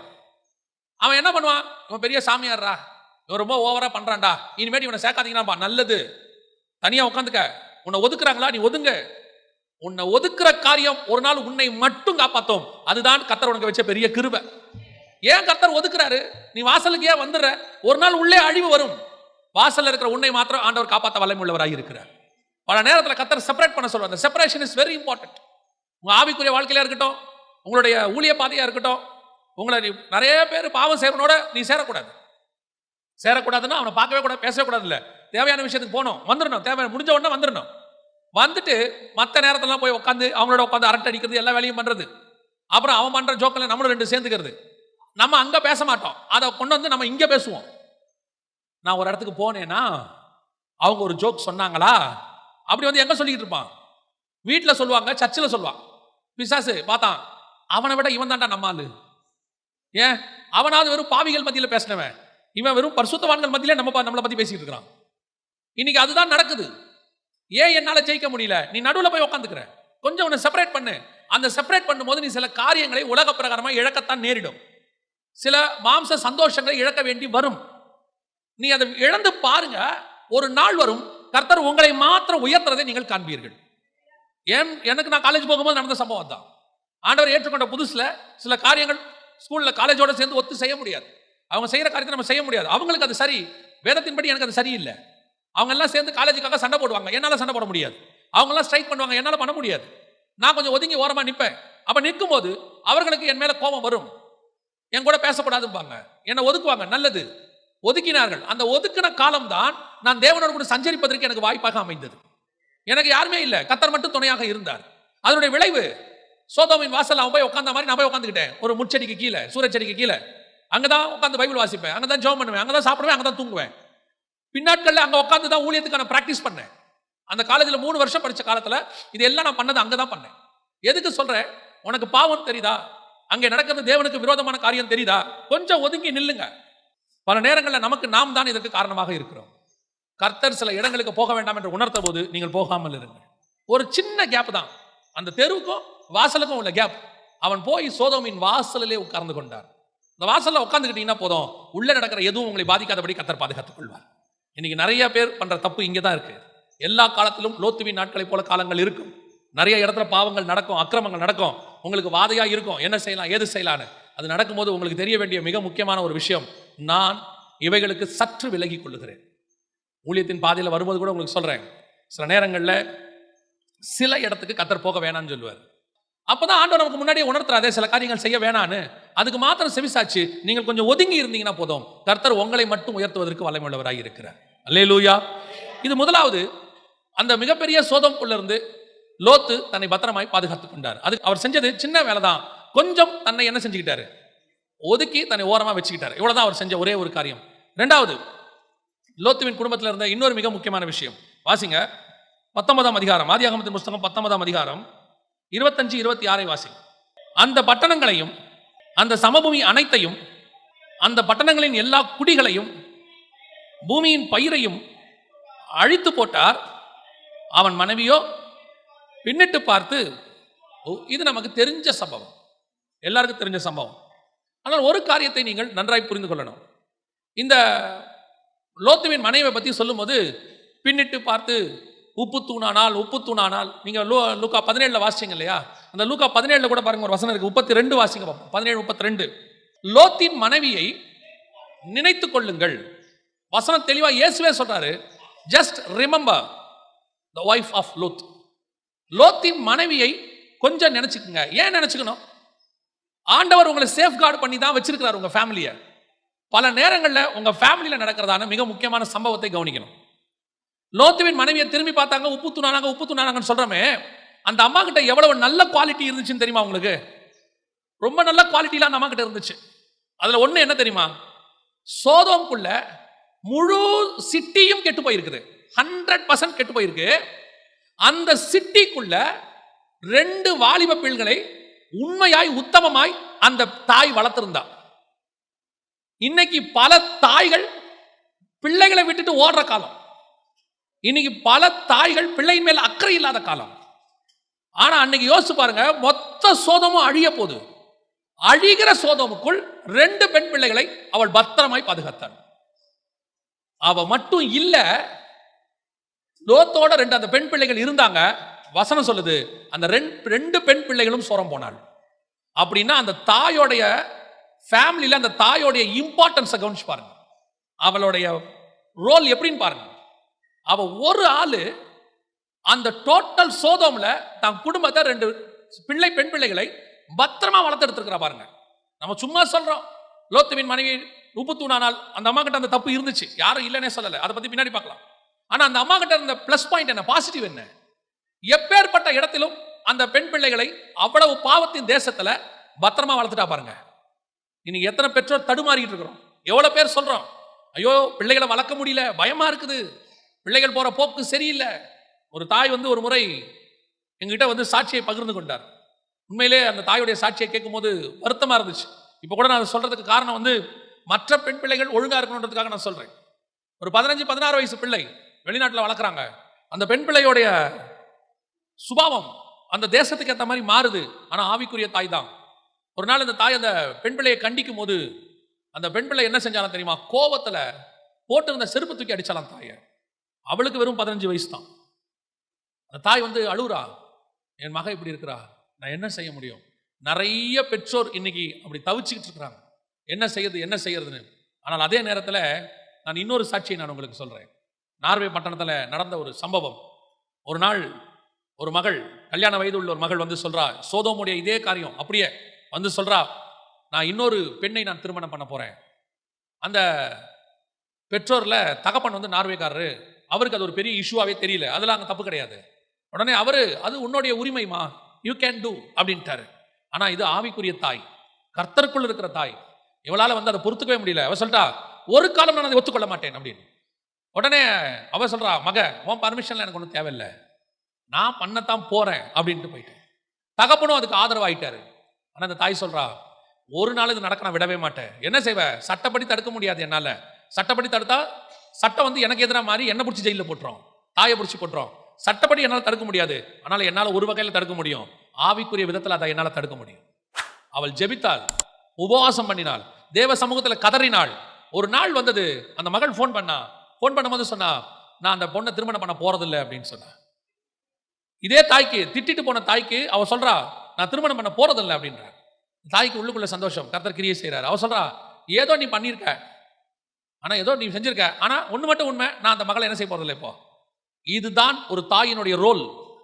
சபை வீட்டுக்குள்ளேயா இருக்கட்டும், சபைக்குள்ளேயா இருக்கட்டும், ஒரு தாயை கர்த்தர் எதுக்கு கொடுத்துருக்கிறார் தெரியுமா? இன்னைக்கு நிறைய பேர் ஒரு விஷயத்தை புரிஞ்சுக்க மாட்டேங்கிறாங்க. எல்லாரும் என்ன சொல்றாங்க, நானும் வேலைக்கு போகணும், நானும் சம்பாதிக்கணும். உங்களை வேணான்னு சொல்லலை. குடும்பத்தில் 2 பேரும் வேலைக்கு போனாதான் சம்பாத்தியம் பண்ண முடியும், அப்பதான் குடும்பத்தை நடத்த முடியும். அதெல்லாம் நீங்க சொல்லிக் கொள்றது, அது உங்களுடைய இஷ்டம். ஆனால் நீங்கள் வேலைக்கு போறது எக்ஸ்ட்ரா பொறுப்பு. நீங்க குடும்பத்துக்காக வேலை செய்றீங்க. ஆனா உங்களுக்கு கர்த்தர் கொடுத்த பிரைமரி பொறுப்பு என்ன தெரியுமா? உன் குடும்பத்தை காப்பாற்றுவது. ஒரு கணவனால் முடியாது, ஆனால் அது ஒரு தாயால தான் முடியும். ஒரு கணவன் இல்லாமல், ஒருவேளை கணவன் இறந்துட்டா சொல்றேன், இறந்துட்டா ஒரு தாயால ஒரு குடும்பத்தை தனியா நின்று நடத்துறதுக்கு முடியும். ஆனா ஒரு மனைவி இறந்துட்டா ஒரு கணவனால ஒரு குடும்பத்தை நடத்த முடியாது. ஏன்னா தாயோடைய ரோல் அவ்வளவு இம்பார்ட்டன்ட். இன்னைக்கு குடும்பத்தில் இருக்கிற தாய்மார்களுக்கு அது தெரிய மாட்டேங்குது. அதுவும் இந்த கடைசி காலத்துல ரொம்ப ஈஸியா. அந்த காலத்துல எல்லாம் பெண் பிள்ளைகள் வீட்டில் இருந்தா தாய் வெளியவே போகாது, வெளியவே போகாது. அப்படி போறதா இருந்தா அந்த பிள்ளையை கையில பிடிச்சிட்டு தான் போகும். இப்ப எல்லாம் பெண் பிள்ளையை விட்டுட்டு அது பாட்டு கிளம்பி போயிருது. அதெல்லாம் பார்த்துப்பாங்க, அதெல்லாம் இருப்பாங்க. எப்படித்தான் இந்த எண்ணம் வருதுன்னே தெரியல. கேட்டா சொல்லுது, எங்களுக்கு சுதந்திரம் இல்லையா, பெண் உரிமை இல்லையா? இருக்கு, யார் இல்லைன்னா. பட் உனக்கு ஒரு பொறுப்பை கர்த்தர் கொடுத்தாரு, உன்னை நம்பி ஒரு பிள்ளையை கொடுத்துருக்கிறாரு. இல்ல இந்த கணவனுக்கு அந்த பொறுப்பெல்லாம் இல்லையா? அதுதான் இருக்காது. பல நேரத்தில் நம்ம என்ன நினைக்கிறோம், நான் கணவனை குறையா சொல்லல, கணவனுக்குரிய பொறுப்புன்னு ஒன்று இருக்குது. குடும்பத்தை காப்பாற்றணும், வேலி அடைக்கணும், சம்பாதிக்கணும், எல்லாம் அவரோட வேலை. மனைவிக்கு ஒரு பொறுப்பு இருக்குது, வீட்டுக்குள்ள இருக்கக்கூடியதான பிள்ளைகளை, அடுத்த ஜெனரேஷனை பாதுகாக்க வேண்டிய பொறுப்பு.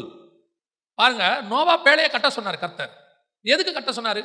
பூமியில் உள்ள எல்லா வித்துக்களையும் பத்திரமாய் காப்பாற்றும்படி கர்த்தர் கட்ட சொன்னார். அதான் கர்த்தர் நோவாவுக்கு கொடுத்ததான காரியம். ஆனா நடந்தது என்ன? எபிரேயர் 11 சொல்லுது, நோவா தன் குடும்பத்தை ரட்சிக்கும்படி ஒரு பேழையை உண்டு பண்ணினான். ஆண்டவர் சொன்னது உலகத்தை காப்பாற்ற சொல்லி. அவன் சொல்றான், நான் உலகத்தை காப்பாத்துறேன், முதல்ல யாரை காப்பாத்திக்கிறேன்? என் குடும்பத்தை காப்பாத்திக்கிறேன். எஸ், அதான் கரெக்ட். உங்களுக்கு ஆண்டவர் கொடுத்திருக்கிற ஊழியம், வேலை எல்லாமே மூணாவது. முதல்ல உங்களுக்கும் கர்த்தருக்கும் உள்ளது. ரெண்டாவது உங்க குடும்பம். You must take care of your family. ஒரு நாங்க இருந்த சபையில நடந்த சம்பவம். ஒரு சகோதரி அப்படித்தான், எல்லா ஊழியத்திலும் இருப்பாங்க பாருங்க. அவங்கள பார்த்து ஒரு நாள் ரொம்ப அப்படி நான் பெருமைப்பட்டேன். சே, என்ன அந்த அக்கா இப்படி மினிஸ்ட்ரி இருக்கிறாங்களே.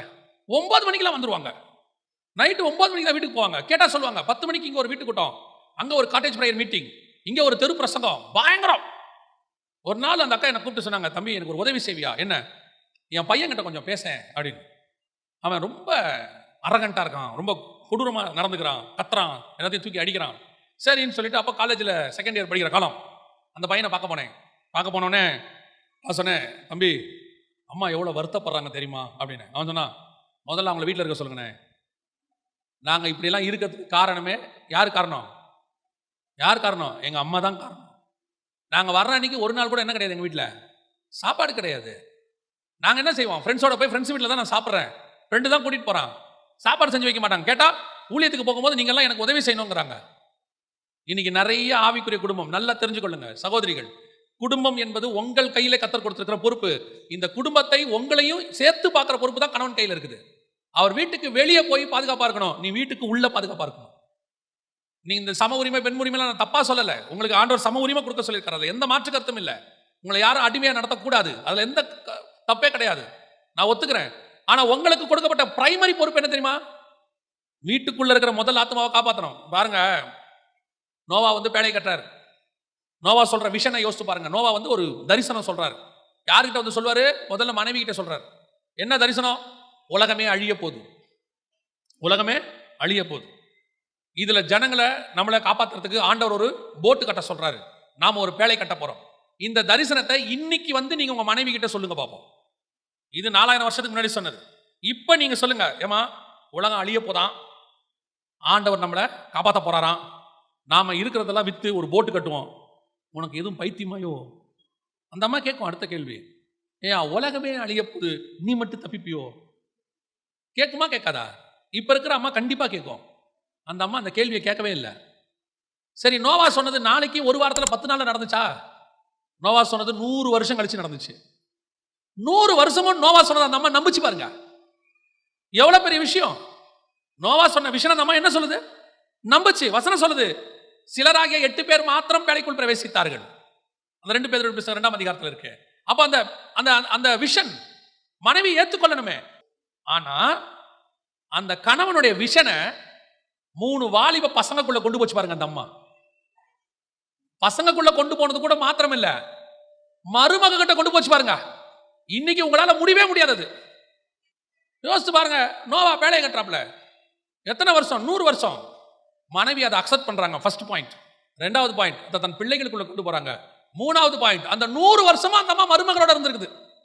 100 நாள் இருக்க முடியாது.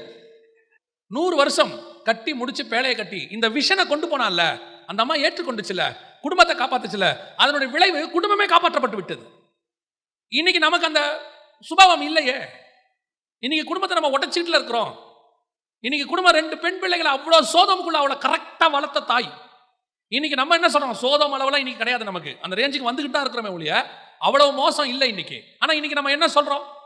முடியாது, கஷ்டம், என் பிள்ளைங்க எனக்கு கீழ்ப்படிய மாட்டேங்குது, என் பேச்சை கேட்க மாட்டேங்குது, எனக்கு அடங்க மாட்டேங்குது. ஏன் மாட்டேங்குது? Very simple.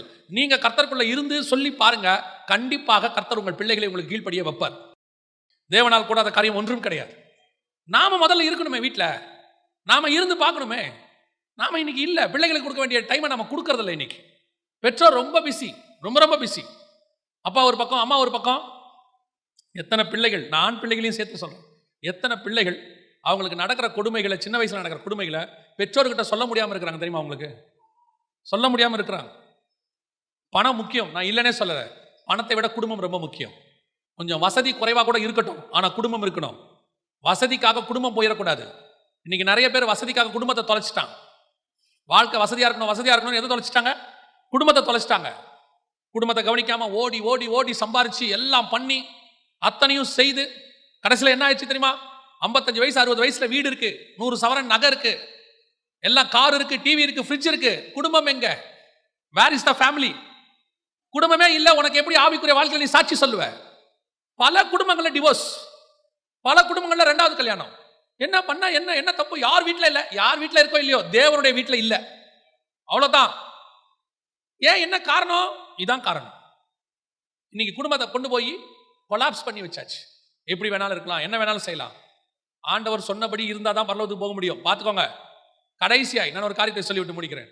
ஒன்று, கணவனுக்குரியதுல லோத்து ஒழுங்கா இருக்கணும், மனைவிக்குரியதுல. இப்ப இந்த மனைவிக்குரிய பிரச்சனை என்ன? இந்த அம்மா இவ்வளவு பர்ஃபெக்டா எல்லாத்தையும் வளர்த்தாங்க, காப்பாத்திட்டாங்க, வெளியே கூட வந்தாச்சுங்க. ஆனா சில நேரத்துல நாம் செய்யற சின்ன சின்ன மிஸ்டேக், அந்த வசனம் சொல்லுது பாருங்க, 19ஆம் அதிகாரம் 26. அவன் மனைவியோ பின்னிட்டு பார்த்து உப்பு தூணானால். இதுக்கு இயேசு கொடுக்கிற விளக்கம் பாருங்க. லூக்கா எழுதின சுவிசேஷம் 17ஆம் அதிகாரம் 31 வாசிங்கள். 31. வயலில் இருக்கிறவன் தன் வஸ்திரத்தை எடுக்க பின்னிட்டு திரும்பாமல் இருக்க கடவன், லோத்துவின் மனைவியை நினைத்துக் கொள்ளுங்கள். அப்ப ஆண்டவர் எதுக்கு கம்பேர் பண்றார் பாருங்க. பின்னிட்டு பார்க்கிற அனுபவம், பேக் ஸ்லைடிங், பின்னாடி நடந்த சம்பவம், ரட்சிக்கப்படுறதுக்கு முன்னாடி நடந்த சம்பவம், இது எல்லாத்தையும் திரும்பி ரியலசி. இன்னைக்கு நிறைய பேருடைய பிரச்சனை இங்கதான் இருக்கு. லோத்துவின் மனைவி பின்னிட்டு பார்த்தால் என்ன? உன்னை ஒரு இடத்துல இருந்து இன்னொரு இடத்துக்கு ஆண்டவர் கொண்டாந்துட்டாரு. இனி நீ பின்னாடி பார்க்க வேண்டிய அவசியம் இல்ல. சில ஆட்கள் அதை செஞ்சுக்கிட்டே இருக்க, உட்காந்து பின்னாடி பின்னிட்டு திரும்புற அனுபவம், பின்னோக்கி பார்க்கிற அனுபவம், பேக் ஸ்லைடிங். அதனுடைய விளைவு அவளுக்கு முன்னிட்டு போவதுக்கு வாய்ப்பே முடிஞ்சு போச்சு. உப்பு தூணானால். பல நேரத்தில் நம்ம பின்னிட்டு பார்க்கிறோம். உனக்கு ஒரு காரியத்தை விட்டுட்டு ஆண்டவர் கூட்டிட்டு வந்துட்டாரா? வந்ததுதான், அவ்வளவுதான், முடிஞ்சு போச்சு. பாஸ்ட் இஸ் பாஸ்ட், அது திரும்பி வராது. ஏன் அதை உட்காந்து திரும்பி பார்க்கணும்?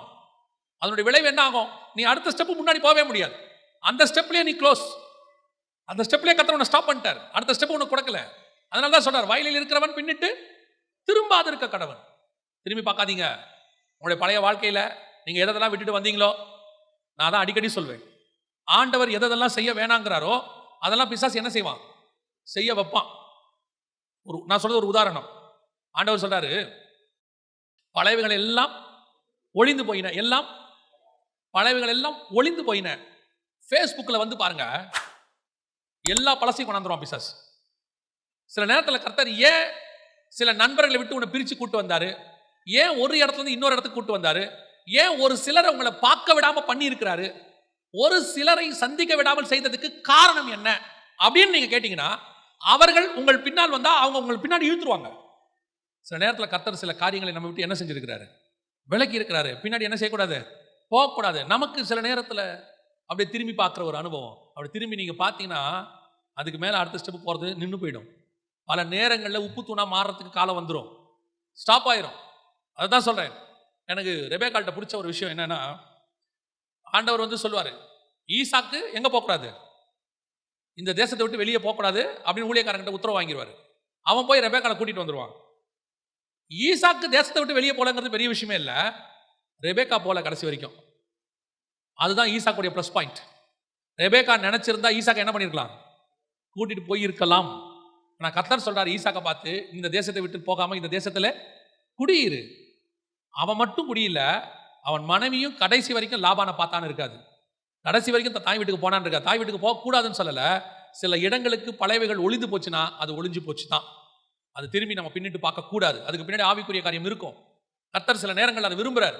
இவ்வளோ நல்லது செஞ்சு அந்த அம்மா வாலிப பிள்ளைகள் வரைக்கும் வளர்த்து கொண்டு வந்து சோதோமுக்குள்ள அவ்வளோ பத்திரமா பாதுகாத்த தாய் ஒரு சின்ன தப்பு திரும்பி பார்த்தாங்க, அவ்வளோதான் முடிஞ்சு. இதுதான் சகோதரிகள் வாழ்க்கையில் எப்பவும் நடக்கும். நீங்க எல்லாம் செய்வீங்க, செஞ்சுட்டு ஒரு வார்த்தை ஏதோ ஒன்று சுருக்குன்னு பேசிடுவீங்க, நீங்க செஞ்சதெல்லாம் போயிடும். எது நிற்கும்? அந்த வார்த்தை தான் நிற்கும். என்ன செஞ்சு என்ன பிரயோஜனம்? அவ ஒரு வார்த்தை சொன்னா பாரு, கடைசி வரைக்கும் அதை சொல்லுவாங்க. அது மட்டும் நீ என் மனசில் நின்றுகிட்டே இருக்கு. நமக்கு என்ன தோணும்? நீங்க என்ன சொல்வீங்க? நான் எவ்வளவு செஞ்சேன், எல்லாத்தையும் மறந்துட்டீங்க. ஆமா, நீங்க வளர்த்ததெல்லாம் மறந்துடும், பின்னிட்டு பார்க்கறது மட்டும் நிற்கும். இயேசுவே சொல்றாரு, அவள் லோத்தின் மனைவியை நினைத்துக் கொள்ளுங்க. எதை நினைச்சு கொள்ளுங்க? திரும்பி பார்க்கறத நினைச்சுங்கன்றாரு. நீங்க யோசிச்சு பாருங்க, யோபுவோடைய மனைவி இருக்கிறாங்க. எல்லாரும் யோபுவின் மனைவி என்ன சொல்றோம்? யோபுவின் மனைவினோட உங்களுக்கு என்ன ஞாபகம் வருது? தூஷித்தது ஞாபகம் வருது. கரெக்ட் தானே? நீங்க யோசிச்சு பாருங்க. யோபு எல்லாத்தையும் தூக்கி தலை மேல போட்டு உட்காந்துட்டார் தானே, எல்லாம் போச்சுல ஒரே நாள். அந்த சோகம் அந்த அம்மாவுக்கு இல்லையா? இவருக்கு மட்டும்தானா? யோபுக்கு மட்டும்தான் சோகமா? யோபுக்கு எவ்வளவு சோகம் இருக்குதோ அவ்வளவு சோகம் யாருக்கு இருக்கு? மனைவிக்கும் இருக்கு. இவராட அப்ப அவங்க பெத்தவங்க மொத்த பிள்ளையும் செத்துச்சு. நானும் அந்த அம்மாவை யாரும் நினைக்கிறோமா? யாரை பத்தி பேசுறோம்? யோபை பத்தி மட்டும் பேசுறோம். ஏன் அந்த அம்மாவுக்கு சோகம் இல்லையா? அந்த அம்மா என்ன பண்ணிருக்கோம்? இந்த ஆளுக்கு இருக்கிற அத்தனை சோகமா அந்த அம்மாவுக்கு இருக்கு. ஆனா இந்த ஆள்கிட்ட அந்த ஒரு நல்ல குணம், எவ்வளவு சோகமா இருந்தாலும் வாயால யாரையும் திட்ட மாட்டான். உங்ககிட்ட இருக்கிற ஒரு நல்ல குணம், திட்டாம இருக்க மாட்டீங்க. திட்டி முடிச்சுட்டா மறுவேலை. சரி, அது போட்டோம். அதுக்கப்புறம் கர்த்தர் ஆசீர்வதிச்சிட்டாரு. 2 மடங்கு யோபு என்ன பண்ணிட்டாரு? ஆசீர்வதிச்சிட்டாரு. திருப்பி எத்தனை குழந்தை பிறந்துச்சு? 10 குழந்தை பிறந்துச்சு. இந்த 10 குழந்தை யாரோட பிறந்தது?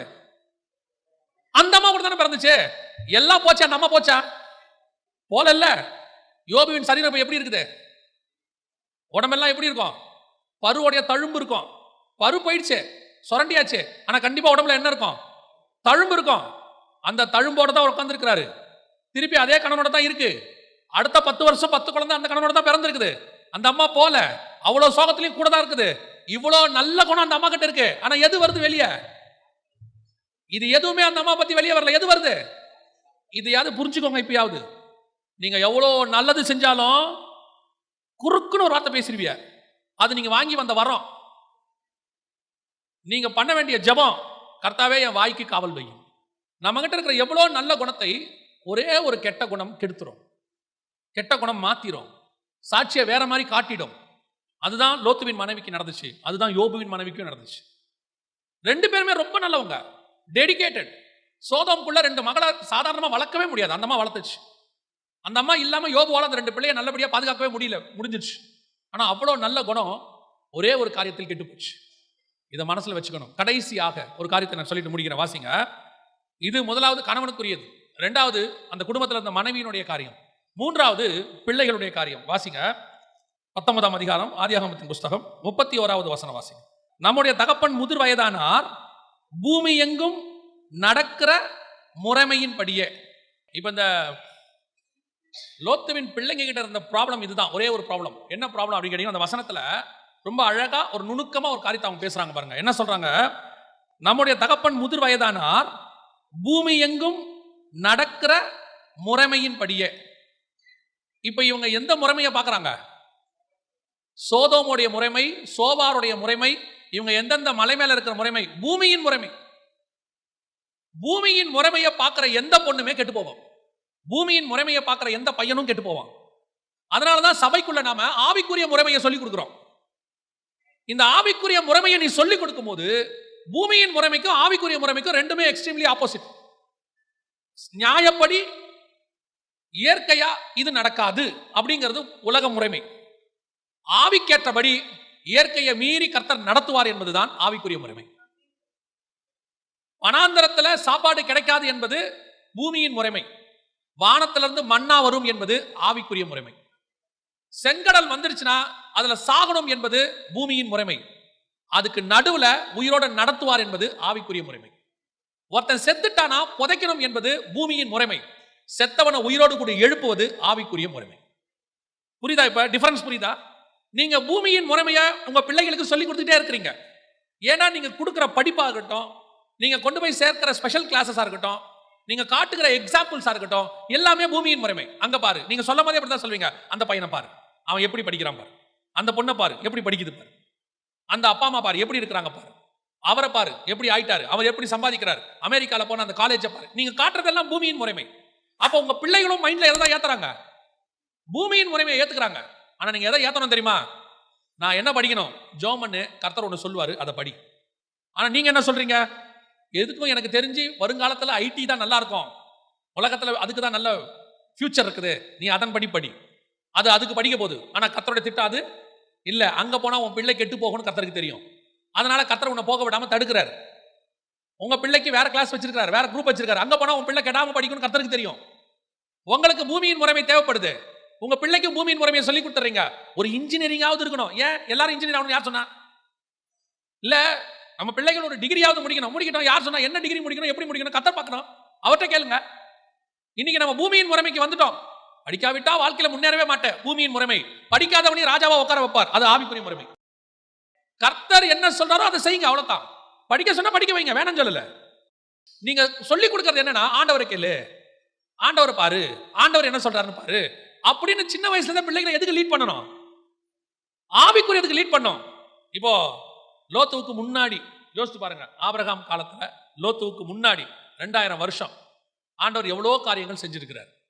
இந்த எந்த முறைமையும் ஆபிரகாம் காலத்துல லோத்துவின் பெண்களுக்கு எக்ஸாம்பிளா என்ன செய்யல, வரவே இல்லை. அதுங்க எந்த முறைமையை பார்க்குது? சோதோமின் முறைமையை பார்க்குது. அப்ப இந்த பிள்ளைகள் என்ன சொல்லியிருக்கணும்? நோவா காலத்துல அவ்வளோ ஜலப்பிரளயத்துல அந்த 8 பேரை கர்த்தர் காப்பாத்தினாரு, அதே தேவன் ஜீவனோடு இருக்கிறாரு, நமக்கும் ஆட்களை கொண்டு வருவதற்கு கர்த்தர் வல்லமை உள்ளவராக இருக்கிறாருன்னு சொல்லணும். விசுவாசத்தை பேசி இருக்கணும்.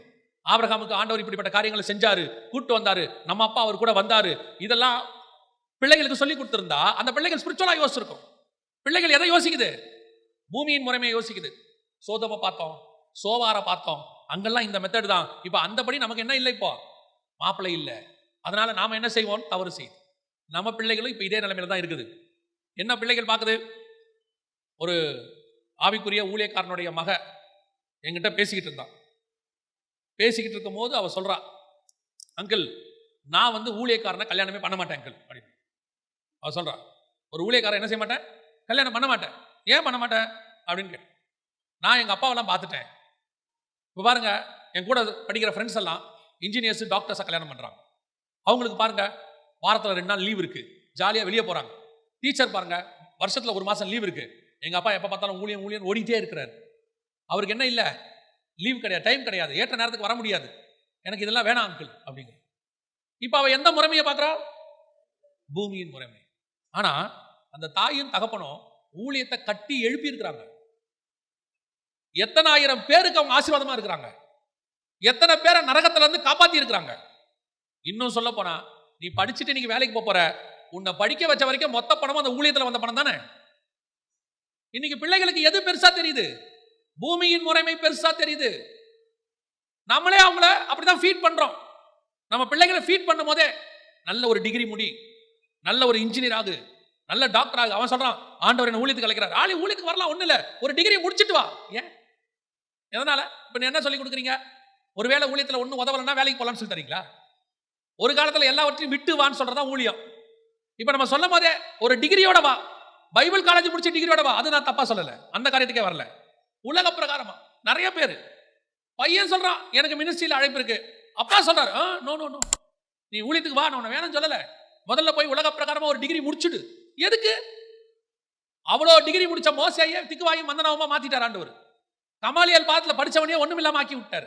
நஷ்டமும் குப்பையும் என்று விட்டான். கர்த்தர் படிக்க சொன்னா படிங்க. இன்னைக்கு எல்லா பெற்றோருக்கும் ஒரு எண்ணம், எப்படியாவது பிள்ளையை வெளிநாட்டுக்கு அனுப்பிடணும், அமெரிக்காவில் படிக்க வைக்கணும், கனடாவில் படிக்க வைக்கணும். என்ன மாதிரி இருக்கிற தகப்பனை சேர்த்து சொல்றேன், எனக்கு சொல்றேன், எங்களுக்குலாம் ஒரு எண்ணம், எப்படியாவது பிள்ளையை வெளிநாட்டில் படிக்க வைக்கணும். ஏன் இங்க படிச்சா என்ன? பிள்ளைகளுக்கு சொல்லிக் கொடுக்கும்போது பூமியின் முறைமையை சொல்லிக் கொடுக்கிறது. வசனம் தெளிவா சொல்றது, இந்த பூமியின் முறைமையின் படி. இப்போ யோசிச்சு பாருங்க, ரெபேக்காளுக்கு பூமியின் முறைமையே கிடையாது, ஆவிக்குரிய முறைமை. ஆஸ் பர் பூமியின் முறைமை பிள்ளை பிறக்காது. அந்த ரெபேக்கா கவலையே பண்ணல பாருங்க. ரெபேக்கா கவலைப்பட்டான்னு பைபிள் இருக்காது. ஈசாக்கு ஜெபம் பண்ணினான் தான் இருக்கும், விண்ணப்பம் பண்ணினான்னு இருக்கும். ரெபேக்கா கவலைப்பட்டான்னு இருக்காது. ரெபேக்காளுக்கு தெரியும், பூமியின் முறைமையின்படி எது நடக்குதோ இல்லையோ, ஆவிக்குரிய முறைமையின்படி ஒன்று எனக்கு நடக்கும். அதனாலதான் பிள்ளை வயிற்றில் மோதி கொண்ட உடனே அவன் எங்க போல, ஸ்கேன் சென்டருக்கு போல, ஹாஸ்பிட்டலுக்கு போல, நேரம் எங்க போனா, கர்த்தரிடத்துல போனார், விசாரிக்கும்படி தேவனிடத்துல போனார். அதான் ஆவிக்குரிய முறைமை. இன்னைக்கு நம்ம பிள்ளைகளை வளர்க்கும் போதே பூமியின் முறைமையை சொல்லி சொல்லி வளர்க்குறோம். படிக்காட்டி நடுத்தரில் நிற்ப, கொஞ்சம் ஞானமா செயல்படு, கொஞ்சம் எடுத்து வை, கொஞ்சம் சீட்டு போடு, பேங்க்ல கொஞ்சம் எடுத்து வை, வர்றதுல அப்பப்போ கால் சவரனா வாங்கு. ஏன்? பல நேரங்கள்ல நீங்க பூமியின் முறைமையை அப்படியே எடுக்கிறோம். ஆண்டவர் ஒன்று ஒரு காரியம் செய்ய சொன்னாரா, ஆண்டவர் சமூகத்தில் காத்துருங்க. உங்க பிள்ளைகள் உங்களை பார்த்துக்கிட்டே இருக்கிறாங்க. இப்ப நம்ம என்ன சொல்லிட்டு இருக்கோம், நம்மளை பார்த்தா நம்ம பையன் வரான். அதுவே நீங்க கர்த்தர் கொடுப்பாரு காத்திருக்கும் போது, கர்த்தர் கொடுத்து கட்டும் போது அந்த விசுவாசம் பையனுக்கும் வரும். அவன் பாப்பான், எங்க அப்பா இதை விசுவாசத்துல கட்டினாரு, நான் இதை விட மேலான காரியத்தை விசுவாசத்தை கொண்டு செய்வேன். பூமியின் முறைமையை பிள்ளைக்கு சொல்லிக் கொடுக்காதீங்க. அது ஒரு நாளும் உங்கள் பிள்ளைக்கு யூஸ்ஃபுல்லாக இருக்காது. ஏதோ ஒரு இடத்துல உங்க பிள்ளையை விழ பண்ணும். பிள்ளைகளுக்கு ஆவிக்குரிய முறைமையை சொல்லிக் கொடுங்க. உங்க பிள்ளைகளுக்கு உடம்பு சரியில்லையா, ஃபர்ஸ்ட் சொல்லுங்க, நல்லா போய் ஜோம் பண்ணி கர்த்தர் சுகம் தருவான்னு சொல்லுங்க. அவன் ஜோம் பண்ணும்போது டாக்டருக்கு ஃபோன் பண்ணுங்க, வேணா உங்களுக்கு தேவைப்பட்டா சொல்லுங்க. டாக்டர் கிட்ட போக வேணாங்கிற ஆள் நான் இல்லை. உங்க விசுவாசம் எப்படியோ அப்படி, தெய்வீக சுகம் கிடைக்கணும் நீங்க ஜோம் பண்ணுங்க. இல்ல டாக்டர் கிட்ட போறீங்க, உங்க விசுவாசம் அப்படியே நீங்க போங்க, அது உங்க இஷ்டம். ஆனா பிள்ளைக்கு எதை சொல்லிக் கொடுங்க, ஏசப்பாவை பத்தின தெய்வீக சுகத்தை சொல்லி கொடுத்துட்டு கூட்டிட்டு போங்க. இன்னைக்கு நிறைய பேர் இருமுன உடனே டாக்டருக்கு ஒரு அப்பாயின்மெண்ட் போடுங்க. பிள்ளை இரும்புது, அவன் 10 வயசுல சொல்றான் ஒரு அப்பாயின்மெண்ட் போடுங்க, என்ன இருமல் வரா மாதிரி இருக்குங்க. அந்த குடும்பத்தில் இயேசுநாதருக்கு வேலையே இல்லை பாருங்க. ஏன்? ஆவிக்குரிய முறைமையே இல்லை, எல்லா உலகத்தின் முறைமை, பூமியின் முறைமை. அந்த பூமியின் முறைமை ஒரு நாள் அந்த பிள்ளைகளை சோரம் போக்கிடுச்சு, விழத்தள்ள பண்ணிடுச்சு. இதை பத்தி பேசணும்னா நிறைய பேசலாம். ஆனா ஒண்ணு மட்டும் மனசை நல்லா தெளிவா வச்சுக்கொள்ளுங்க, கர்த்தர் உங்களுக்கு கொடுத்த குடும்பம் ரொம்ப பொக்கிஷமானது. ஆண்டவர் இந்த பூமியில எவ்வளவு அழிஞ்சாலும் ஒரு குடும்பம் மட்டும் அழியாம பாதுகாக்கணும் என்று விரும்புவார். அவர் ஏதேனை விட்டு துரத்தினாலும் குடும்பமா தான் துரத்துவார். உலகத்தை அழிச்சாலும் ஒரு நோவாங்கிற குடும்பத்தை பத்திரமா வச்சுட்டு தான் அழிப்பாரு. சோதமை விட்டு வெளியே அனுப்பிச்சாலும் ஒரு குடும்பத்தை அனுப்பிட்டு தான் வெளியே அனுப்புவார். அதே தேவன் தான் இன்னைக்கும் ஜீவனோடு கூட இருக்கிறார். மனுஷகுமாரனுடைய நாட்கள் வருகிறது, சோதமை போல அழிவு பூமிக்கு வருகிறது. அதில் உங்கள் குடும்பத்தையும் என் குடும்பத்தையும் கர்த்தர் காப்பாற்ற போகிறார். அல்லேலூயா. அதில் இதை நீங்கள் ரொம்ப கேர்ஃபுல்லாக இருக்கணும். 1, நீங்கள் பாவத்தை விட்டு உங்கள் குடும்பம் கொஞ்சம் விலகி இருக்கணும். 2, நீங்கள் கர்த்தருக்கு முன்பாக எவ்வளவு உண்மையாக இருந்தாலும் சின்ன சின்ன காரியங்கள் உங்களை உப்பு தூண் ஆக்கிரும், ரொம்ப கேர்ஃபுல்லாக இருக்கணும். கடைசியாக பூமியின் முறைமை உங்களுக்கோ உங்கள் பிள்ளைகளுக்கோ வராமல் நீங்கள் பாதுகாத்துக் கொள்ளணும். அப்படி இருக்கும்போது உங்கள் குடும்பத்தை ரட்சிக்க கர்த்தர் வல்லமை உள்ளவராக இருக்கிறார். அல்லேலூயா.